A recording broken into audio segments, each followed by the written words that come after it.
Saludos. Antes de entrar en tema, caramba, me dolió. Quería mucho. Lo entrevisté hace muchos años en Miami, a Eduardo Serrano, uno de nuestros galanes más queridos. Recuerdo que yo le pregunté, Eduardo, ¿qué haces tú aquí? Cuando en Venezuela es un ídolo, aquí ya ahí no estaba trabajando, estaba tranquilo. Una bonita entrevista. Estábamos fuera de la televisión y viajamos para un canal de estos de internet que nos había contratado. Ahí lo tenemos en la foto, de manera que a su familia, a todos los que lo conocieron, a sus amigos, todos compartamos pues que se fue alguien querido. La gente que se nos va, sobre todo ya en la edad mía que empiezas a ver para los lados porque se te ponen cerquita. Basta recordar a mi mamá, a Santana. Entonces uno ve la muerte siempre reconociéndola y reconociendo a la gente que se nos va porque hace falta reconocer a quien te dio mucho y en el caso de Eduardo Serrano, cuántas alegrías. Dicho esto, bueno, me agrada muchísimo que hayan despedido al señor Batista.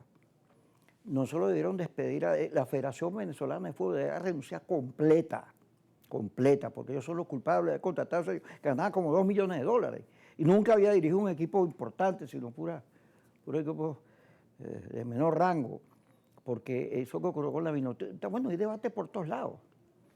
Todo el mundo está hablando sobreestimamos a la Vinotinto. Ahí hay gente que sostiene que hay un complot, que Petro viajó a Brasil para coordinar la victoria de Colombia y el penal que le cantaron a Bolivia, en el partido Bolivia-Brasil para que clasifique.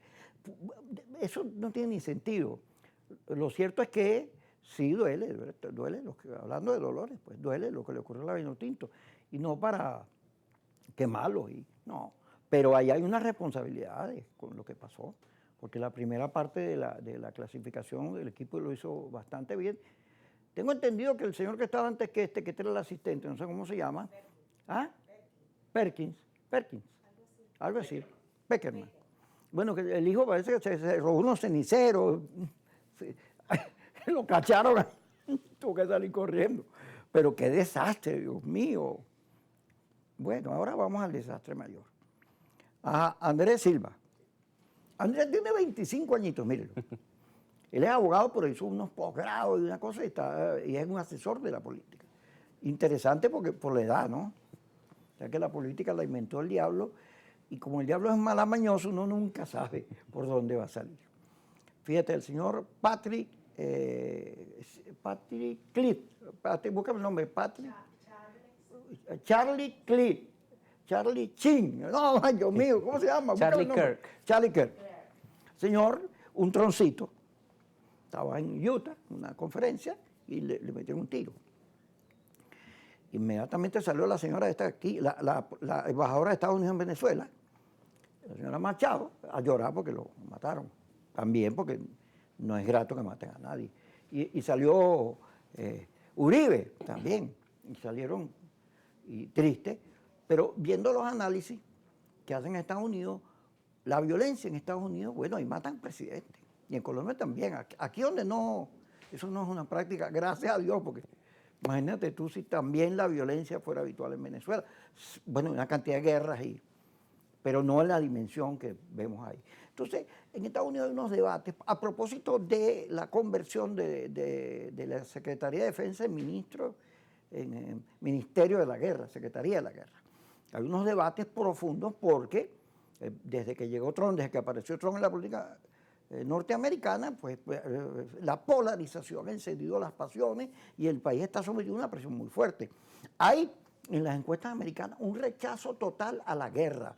El señor Trump, que ve encuestas, había dicho en sus campañas con la Clinton que él no se iba a meter en ningún país, pero ahora la tiene cogida con Venezuela, porque como se ha dificultado, que él había prometido que iba a arreglar el tema de Ucrania y no se ha podido, y en el caso de la guerra del Medio Oriente, ese señor Netanyahu no hay a quien bombardear, a Yemen, a Qatar, a todo lo que él ve por ahí le cae plomo, y niños, y mata a todo el mundo, y nadie los tira para la corte o lo denuncia como asesino, como lo que es.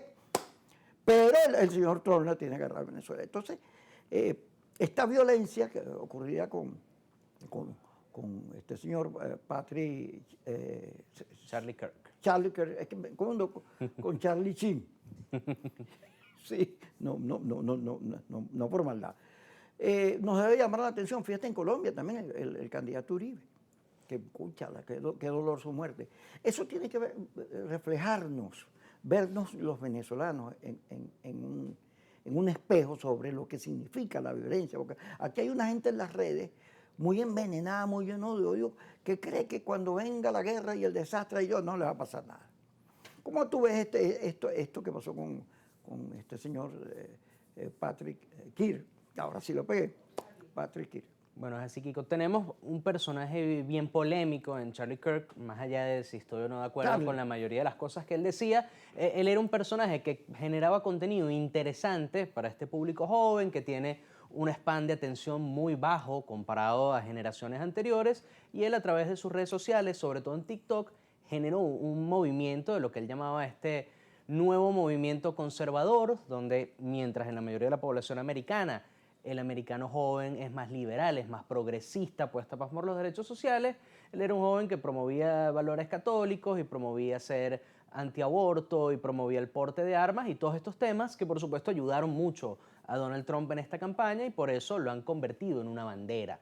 Pero él tenía, por ejemplo, una declaración muy polémica, que es la que más le han sacado desde ayer, que es que hace poco tiempo él dijo que, bueno, es cierto que hay muertes causadas por el porte de armas en los Estados Unidos y que esas muertes, bueno, son un mal necesario para mantener ese derecho. Es decir, él es un tipo que creía fielmente en esto y ahora se convirtió en un número más dentro de esa estadística. Pero más allá de eso, volviendo al tema de la polarización que tenemos en estos momentos en los Estados Unidos, podemos ver cómo uno de los males más grandes que hay en la política, que es el sesgo de confirmación, que es únicamente consumir medios y noticias y fuentes que reafirmen eso que ya creemos, es lo que está disparando mucho en los Estados Unidos estos conflictos. Eso se traduce también en esa diferencia entre el primer y segundo mandato de Donald Trump. Como decías antes, Donald Trump en su primer mandato se enorgullecía y llevaba como bandera que él era el primer presidente americano en décadas que no participaba ni comenzaba ninguna guerra nueva. Y por el contraste, uno siente que Donald Trump ya tiene 8 años siendo presidente y lo que tiene en este segundo periodo son apenas 7 meses. Es más, los 7 meses se cumplen en una semana, todavía no llega a los 7 meses. Y él no solo ha comenzado nuevos conflictos con los bombardeos en el Medio Oriente, no solo ha fallado en su promesa de acabar con el conflicto en Ucrania en los primeros 100 días, sino además ahora tiene una nueva política hacia Venezuela que va más allá de las sanciones, que ya son una política que se demostró no rinden el fruto que ellos pensaban rendirían, y lo tenemos, pero además con una particularidad muy interesante, que es que desde la Casa Blanca, sin contar a Marco Rubio y otros voceros de la Casa Blanca, Donald Trump no habla de un cambio de gobierno, ni habla de una política directa en contra del gobierno venezolano, sino él habla de una lucha contra el narcotráfico. Que esto lo que le da es también a él un amplio margen de maniobra, donde por supuesto tienen muy claramente una intención de que esa polarización americana entre los distintos factores con la que buscan distraer de este tema está un posible cambio de gobierno en Venezuela, según los Estados Unidos, pero hay una realidad y es que al enmarcarlo dentro del narcotráfico, lo que estamos viendo es a un Estados Unidos que en cualquier momento, cuando decida que esta operación no va a ir más allá de lo que tienen en estos momentos, ellos pueden decretar una victoria parcial, incautamos X cantidad de droga en el Caribe, destruimos e interceptamos tantas embarcaciones y Donald Trump lo presenta como una victoria. Vamos a seguir hablando con el de Silva cuando regresemos, que bueno, arrancó bien, mira, arrancó bien. Ya estamos con ustedes.